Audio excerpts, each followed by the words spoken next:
KC Becker. I'm the administrator for EPA Region 8.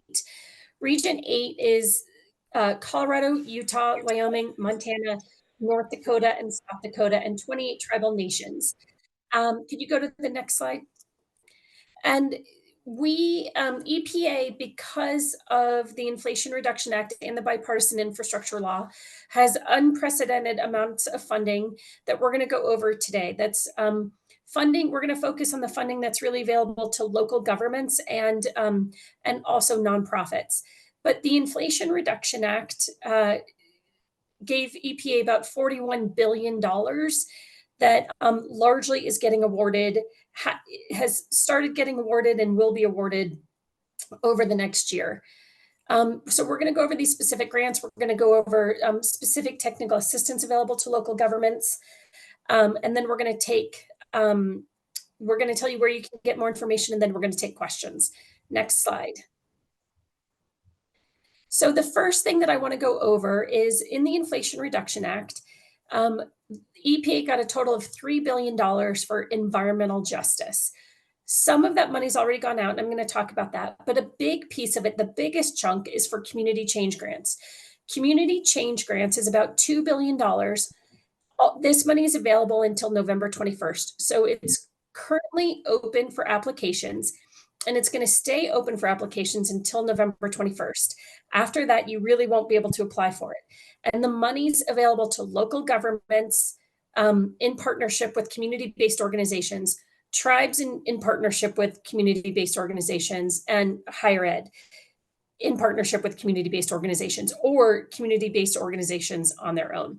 So the key thing is that it's open now, that there are 2 tracks that you can apply for. One is between $1 and $3 million that's focused on meaningful engagement. And then the second track is a much larger sum, $10 to $20 million, that is really broad in what you can apply for. So the thing that I want to drive home, and I think we have a later slide on this, is these are environmental justice grants. And some people think of that, maybe very narrowly, but there are a lot of projects that fit within it. It can be something that is redevelopment of properties that has a, pollution aspect, cleanup to it. It can be clean energy. It can be wastewater, solid waste, just a lot of things. So in the NOFO, which is the Notice of Funding Opportunity, it really describes more and of what qualifies, and then you can scan on that QR code, and that gives you more information. The other thing that's really important for local governments to know about this is it's open for the next several months, and if you end up applying and you hear from EPA, sorry, you didn't get it, you can get feedback from us and then reapply. That is not typical for how we have done grants in the past. So it really provides the opportunity for you to redevelop your proposal if it's something you want to move forward with. The other key thing is the way that Congress passed this is you have to work with nonprofits or a community-based organization. The idea that Congress had is they really wanted communities, nonprofit organizations, community members to be involved in this money. So it's a lot of money that's available right now. And, EPA saying it'll probably be about 150 projects nationwide, but that's not a limit. If there are more great projects, if the money's available, they'll do more. And then there will be, maybe 20 projects of $1 to $3 million each that's really focused on engagement, so that more people in a community can be involved in climate and environmental justice projects. Let's go to the next slide. Here are some really good examples, I think, of the types of projects. This is not, you have to fit into one of these. These are really just examples of what could qualify for one of these grants. So you can see it could have something to do with food waste. It could have something to do with recycling, mobility and transportation options, energy efficiency and housing, microgrids, workforce development programs, if you want to have workforce development programs to train people to reduce greenhouse gas emissions, or it could be air monitoring, it could be indoor air quality. It really is a huge variety of projects. So whatever's on your wish list, consider this as a potential funding source. Next slide. Um, and I think these are more examples. I can't see the top of that screen. Of uh, what can qualify. So, water infrastructure to reduce pollution, air pollution, you name it, and there's a good chance that it will fit into a project for this. Next slide. So another one that's really important for local governments to know about is the Grant Makers Grant. So of the $3 billion that EPA got from Congress, we took $50 million of that essentially per region. There's a little more than that, where each region at EPA chose a grant maker. Our grant maker in Region 8 is JSI Research. They have an office based in Denver, and they have been awarded $50 million, about $40 million of which will go out to other entities in smaller grant amounts. And the idea here is that applying for a federal grant can be really difficult. So we made it easier for folks by awarding a grant maker who will then distribute small, hundreds and thousands of grants out to community-based organizations, local governments, et cetera, so that you don't have the same paperwork burden that you would if you were applying directly to the federal government. So again, here's a QR code. You can scan that. JSI is working on doing all the paperwork to be able to open their doors to start receiving applications for subgrants. So again, these are smaller amounts, $150,000 to $350,000, and available for a variety of environmental or public health issues. With the key thing being that the paperwork burden, or the burden of managing your own grant, is a lot less because JSI is taking on a lot of that. So that's a great one to just, we will see JSI probably in the next few months make that available. And whereas the community change grants are only available until November 21st, JSI is going to have their doors open to do these subgrants for the next few years. And like I mentioned, the total amount that they will be distributing out is about $40 million. So keep an eye out on that. Again, supports a really wide variety of projects, and we can answer some questions about that after I go through the presentation. Go ahead. Next slide. This one I'm going to turn it over to Emily to talk about. Hi, everyone. My name is Emily Bertram. I'm also in the EPA Region 8 office, and I'm helping coordinate a fair number of the IRA programs for Region 8. And so this is just one slide on our Clean Heavy Duty Vehicles program. And this is a $1 billion program to replace dirty heavy duty vehicles with clean zero emission vehicles. It's also can be used to support zero emission vehicle infrastructure and to help train and develop workers. So I will note that this opportunity is kind of coming in the future. We're hoping it'll come out in early spring. So the notice of funding opportunity is not published yet, but we expect it to be published very shortly. And the QR code there should bring you to the page where the NOFO will be posted once it's released. So in terms of eligible applicants, those would include states, tribal governments, municipalities, and nonprofit school transportation associations. And there is a $4 million sort of reserved portion of that $1 billion for communities in non-attainment areas. And so what we know of the NOFO, we do know that it's going to focus on class 6 and 7 vehicles. So that would include probably a pretty significant portion for school buses. If you're familiar with our Clean School Bus program, it'll be kind of similar to that. But also to support other types of class 6 and 7 vehicles. So those could include anything from like refuse haulers to dump trucks, delivery trucks, utility trucks. So it's meant to be a little more expansive than the school bus program. So stay tuned for that NOFO. And that's about all I have. Thanks. Thanks, Emily. We're going to go to technical assistance. I'm going to cover just a piece of this, and then David Dorian is going to step in. So could you go to the next slide? So applying for government grants can be really difficult. And another thing that EPA did when it was awarded from Congress $3 billion in environmental justice grants is we created TICTACs, or Thriving Community Technical Assistance Centers. So a TICTAC is each region of EPA has at least one, and a TICTAC is exactly what the name says. It's a technical assistance center. And it is there for anyone to get assistance writing federal grants, managing federal grants, learning about federal grants.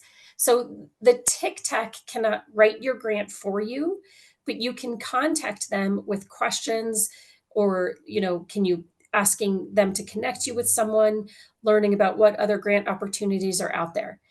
Our TICTAC for Region 8 is based out of Montana State University. Is there another slide on this? I can't remember. Okay, so ours is our TICTAC is Montana State University. You can see on the right side of that slide who else they're partnering with. South Dakota State University, North Dakota State University, Colorado State University. There's a university they're associated with in every state in Region 8. And so they also are working right now to open their doors up to provide technical assistance to whoever wants to provide to ask them. I expect that they will, be fully available, and David can clarify, but maybe June or July. And in the meantime, because they, received an award later than some of the other TICTACs, you can contact the ICMA, the International City and County Managers Association. ICMA, and many of you on city government might be familiar with them, are a national TICTAC that currently has an intake form that is available to anyone, specifically folks in Region 8, to help our region until our own personal TICTAC gets stood up. So ICMA has an intake form. You can send them, you can fill out that form. They will get back to you. And I think it's just a really incredible resource to help entities who are, maybe scared off or haven't applied for a federal grant before, really get over that hurdle. So ICMA is available for now. I think David just put a link in the chat. And then shortly, specific to Region 8, Montana State University, in partnership with several other entities, is going to be the Region 8 TICTAC. Now, they are available not just for questions about EPA grants, any federal grant, and frankly, any state grant. Great resource if the grant-making world is unfamiliar or a little scary. Next slide. This is where I'm going to turn it over to David Dorian. Sure. So thank you, Casey. And you would think, of course, initially that the TICTAC, that technical assistance, would include the community change grant, but the community change grant is rather complex. And to ensure that there was enough bandwidth in technical assistance, EPA has a separate technical assistance provider for community change grants. And so they can assist in helping visioning, pre-award support, in designing a project, in determining your eligibility, understanding what the NOFO requirements are, capacity building and preparing the application, particularly like your budget section. And they can also facilitate partnerships, which we can't do. Because again, community change grant is a partnership. There's a requirement for a community-based organization.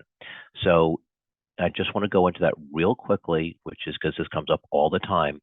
If a local government would like to lead the project, they still need a community-based organization as a statutory partner, and they would go into a statutory partnership agreement, which this technical assistance can help design, and they can be the project lead. But they still need that CBO to be in a statutory partner. And they also will provide support in terms of managing the grant. So we'll put that link in the chat as well, but it's also at the bottom of this slide. Fantastic. So we have, under the bipartisan infrastructure law, technical assistance specifically for water projects. And for that, am I turning it over to Ben? I'll take it over from here. Thank you. Thanks. Hello, everyone. I'm Tamara Barbakova. I'm Regions 8 Small Communities Coordinator, and I help connect communities with water technical assistance specifically. And so this is focused on helping communities and systems update their water infrastructure or really get into compliance or to a point where they can apply for funding, whether that be SRF or exploring some other funding opportunities.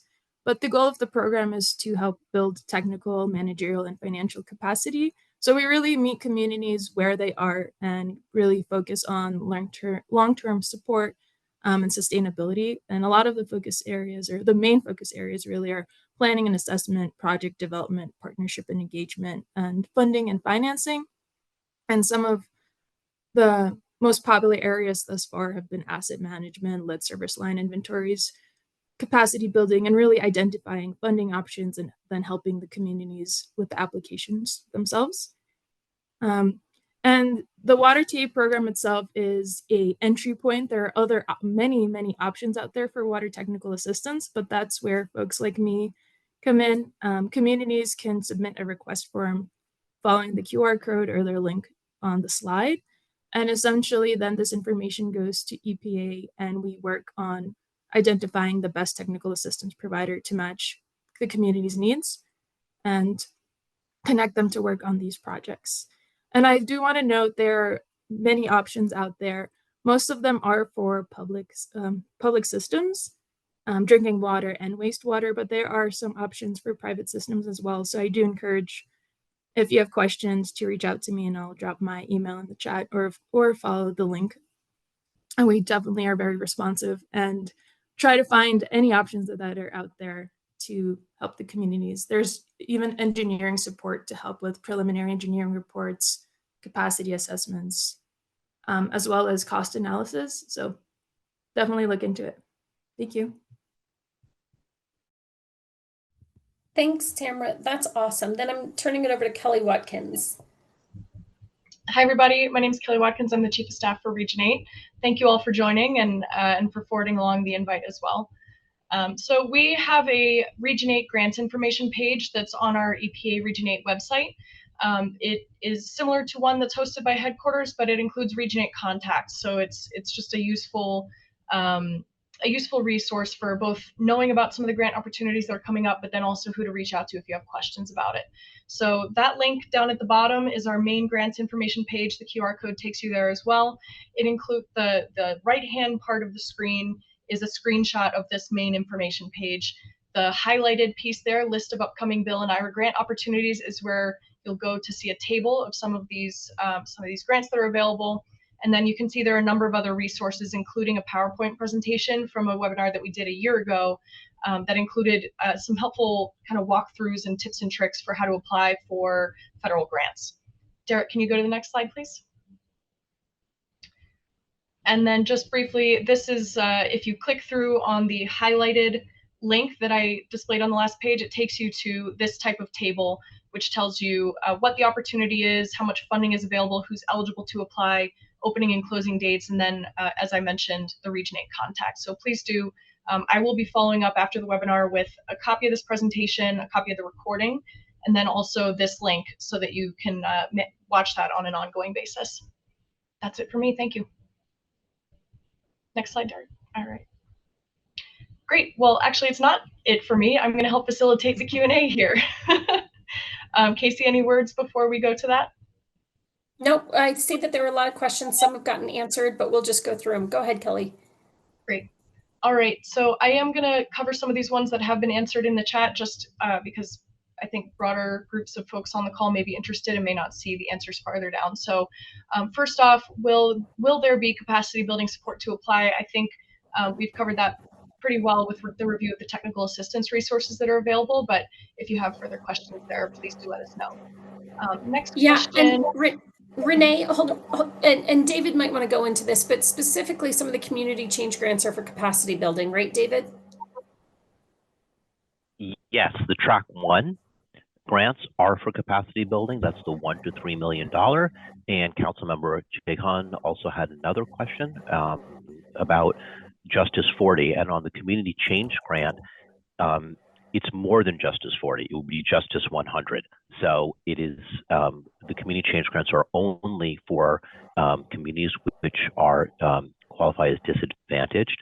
And there are tools that you can use to do that. One is the Justice 40 tool, which is called the CGIS tool, which comes out of the White House. And also in the FAQs, which I posted, there's also a link which very quickly allows you to make that determination.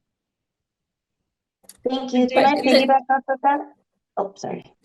I'm sorry, go ahead. I was just going to add one thing, which is the definition of what a disadvantaged community is pretty broad.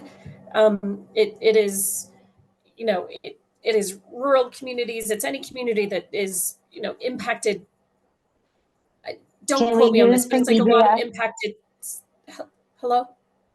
Oh, can we use the Environmental Justice Action Task Force recommendation for DIC? I was on the board and commission for equity analysis. And I'm sorry, I don't know who was just talking. This is Councilmember Chacon from Commerce City. Thank you, Renee. So it's a federal definition. It's different than the state definition. So it is very broad, but you'll have to look at the NOFO to figure out how they, and use the tools that the EPA has to determine who fits within that. Thank you. And then to piggyback off of David's answer too, we were told that the Justice 40 is not 40% of funding, it's 40% of the benefits that can go to that community. Sometimes funding is the direct benefit when we're asking for direct action. So I'm curious, will there be a community oversight or follow-up that says, yes, this actually did go to our community, or some type of thing that gauges that benefit? That's a really good question. So to be eligible for the grant, you would use one of those tools that Casey and I were talking about, the CGIS tool or the EPA tool, to make that determination. That would establish eligibility. And then in terms of the longer arc of the grant, and we've heard this a lot, it's a very interesting point, which is ensuring that those fundings actually get into the community. So that would be the role of the project officer to ensure that the intent of the grant, which is established in the application, is met. And I just want to clarify, Renee's asking about Justice 40, and a lot of folks may not even know what that is. So President Biden signed an executive order that about 40% of benefits from a lot of these new funding sources need to go to the most impacted communities or disadvantaged communities. But as David pointed out with the community change grant, all of it has to be in qualifying communities, which are, you know, disproportionately impacted communities. And again, there's a specific definition. So Justice 40 is, you know, a directive that President Biden set out for just prioritizing highly impacted communities. That is different than what we're talking about here. David, do you have anything to add to that? No, that's perfect. And what I would add to that just is the community change grants are intended to be community led. So I think that's really the function of the CBO, the community-based organization, in the partnership. And it can be multiple community-based organizations, is to ensure that that connection actually ties back in the end in terms of how the money is spent and what the outcomes are to the needs of the community. Great. All right. Thank you both. Actually, teeing off of that, David, you should stay on camera. We got another question about what is a community-based organization or a CBO. Can you share a little bit of information about that? Sure. A community-based organization, there are definitions that you can find in the NOFO. It is an organization which serves community interest, is a nonprofit organization, and there are multiple ways of establishing that. The most traditional is 501c, but there are others. And beyond that, it's pretty broadly defined. Great. And All for right. those who don't know what a NOFO is, it's a notice of funding opportunity. It is where the federal government, there's always a website, and it lists all the requirements, the definitions for that grant, what qualifies, how it's going to be spent, how we're going to prioritize the grants, what the deadlines are, everything like that. So the NOFO, or the Notice of Funding Opportunity, is really just the best place to find all the information that you need. Great. All right. We got a question that was answered in the chat about what the match percentage is on these opportunities. David responded for the environmental justice grants, so community change and the grant makers, that there is no match requirement there. And then would just flag Emily's comment about the clean heavy duty vehicles, that we are still waiting for the notice of funding opportunity to come out, which will include more details about that. And Kelly, if you don't mind me throwing one last thing, because so often people think that technical assistance or some kind of a fee or a match with that, and there is none ever. All of our technical assistance programs are absolutely free, so please take advantage of them, whether it's for this grant or other ones. Great. And then we did get another question about the TIC tax and technical assistance more generally, about whether local governments are eligible to participate in that. And the answer is yes, absolutely. TIC tax are available to a very broad range of entities, but local governments are definitely on there. And Kelly, there was also a question if CBOs are eligible, and community-based organizations are eligible for assistance, of course, with the TIC tax. That's exactly local governments, community-based organizations, that's tribes, that's exactly who it's available for. A state can call too. Great. We got a number of questions about whether individual types of organizations, like a library district or I think FPD, would be considered CBOs. I think that we probably should refer Kelly, that. I can answer that.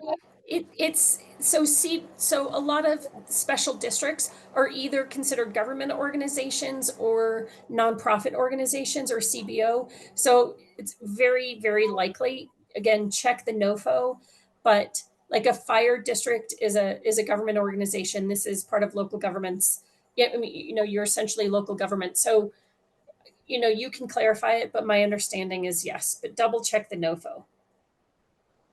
Great. And I would also add that our technical assistance provider in Dinah will answer specifically at questions about eligibility, and then also can provide support on partnership building between a CBO and a local government, or multiple CBOs and a local government. Great. I am seeing a lot of comments about asking for the slides to be forwarded. I will do my best to recoup all of these from the chat, but also I will put my own email in the chat. If you were not on my initial distribution list and would like to make sure you get the slides, please just email me separately and I'm happy to include you on the distribution. And I'm not seeing any other specific questions. I guess I can open it up at this point if anybody else has additional questions before we head to closing. All right. Great. Casey, back to you. Thanks, everyone. So glad you could join. If you have any feedback for us, please, if you want to see us do this again, or, you want to talk to someone at EPA. The big thing is we are happy to do any presentations like this. We cannot provide any sort of special assistance or preferential treatment to any potential grantee or someone who's applying for a grant, but happy to be spreading the word. Would love your help in spreading the word about these grant opportunities. We really want to make sure folks in our region know all about them and take advantage of it. And then, so throughout all of this with these environmental justice, which is sort of the big category of grants here, David, who spoke up, is a great contact. Anything Inflation Reduction Act, Emily Bertram, who also spoke up and spoke about the clean heavy duty vehicles, is a fantastic contact. Kelly, who's my chief of staff, also available, and will get your questions answered. And then you can always reach out to me. But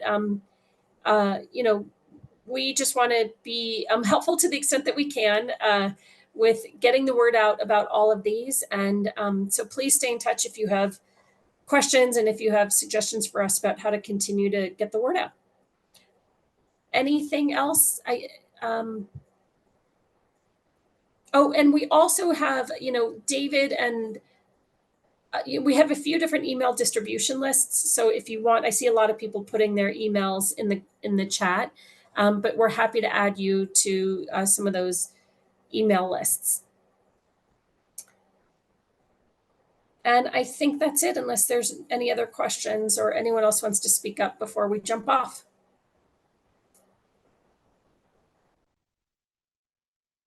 All right, then. Thanks, everyone.